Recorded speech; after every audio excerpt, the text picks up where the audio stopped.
Welcome again, Matrix Explorer. Building on our previous look at Gaussian elimination, have you ever wondered why we stop where we do?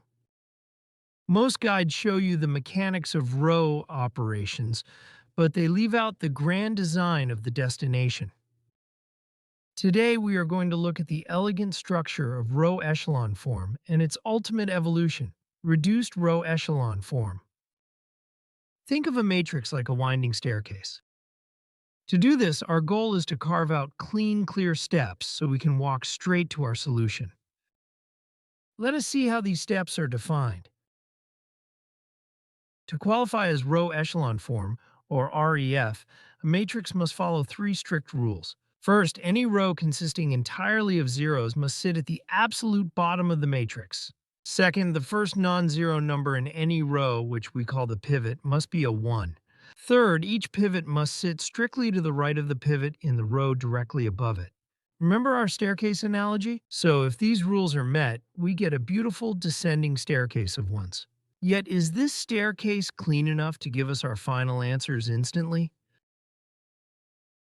Let us look at the system in action. On the right, our matrix has a leading one in the first row, first column.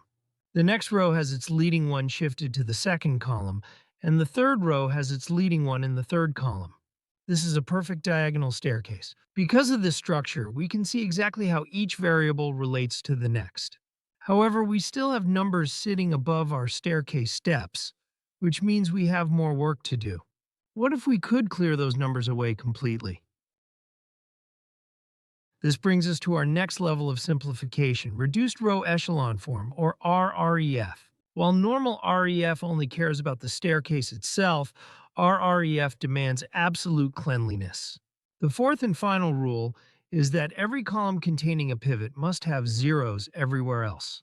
This means we must eliminate not just the numbers below the pivots, but also the numbers above them. Remember our dusty staircase? It is like sweeping away the dust on every step of our staircase. Let us see the exact steps to perform this cleanup. To transform our matrix from REF to RREF, we work backward from the bottom pivot. Because of this, we use the third row to eliminate the entries above our third pivot.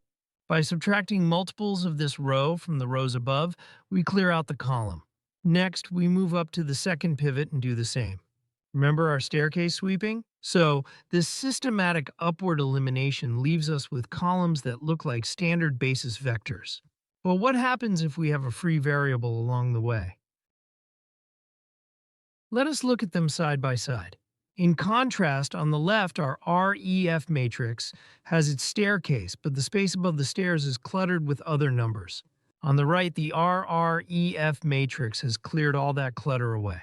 Consequently, notice how the columns with pivots have become completely isolated. Remember our clean staircase analogy? This visual contrast is not just aesthetic, so it represents the transition from a system that is solvable to a system that is already solved. Here's the key insight. When a matrix is in RREF, the equations are already solved for you.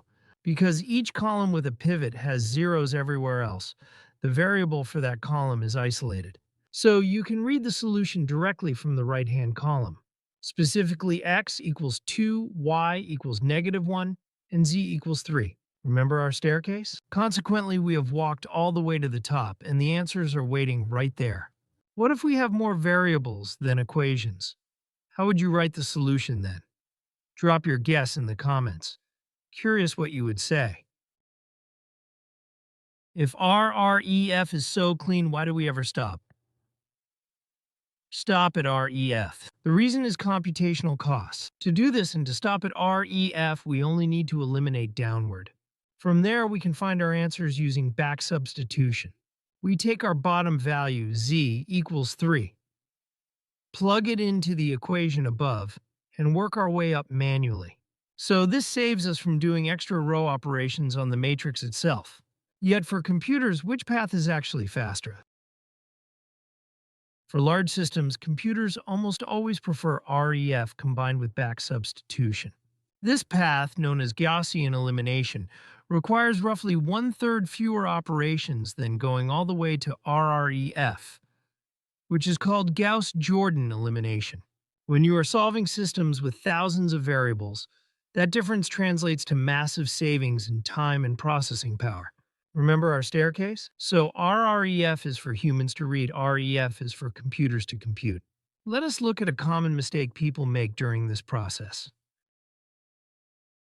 A common mistake is forgetting that a pivot must be the very first non-zero entry in a row, and it must be a 1. Sometimes people see a 1 later in the row and assume it is the pivot, ignoring a non-zero number before it. If you have a 2 sitting before your leading one, that row is not an echelon form. Remember our staircase rules? To do this, you must divide the entire row to force that leading entry to become a 1. Now let us see what happens when a row disappears entirely. What happens when our staircase does not reach the ground? If we end up with a row of entire zeros at the bottom, we have a free variable. In RREF, this becomes beautifully clear. Remember our staircase step? The zero row simply means one of our variables can be anything we want, and the other variables are defined in relation to it.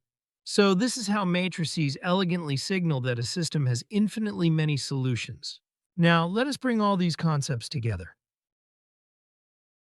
You now understand the structural journey of matrix elimination. Row echelon form gives us a clean staircase to make solving possible, while reduced row echelon form sweeps the steps completely clean so the answers reveal themselves instantly. Remember our staircase journey? These forms are not just arbitrary rules, they are the geometric pathways of linear algebra. Subscribe because next we will explore linear combinations and learn how to mix vectors together.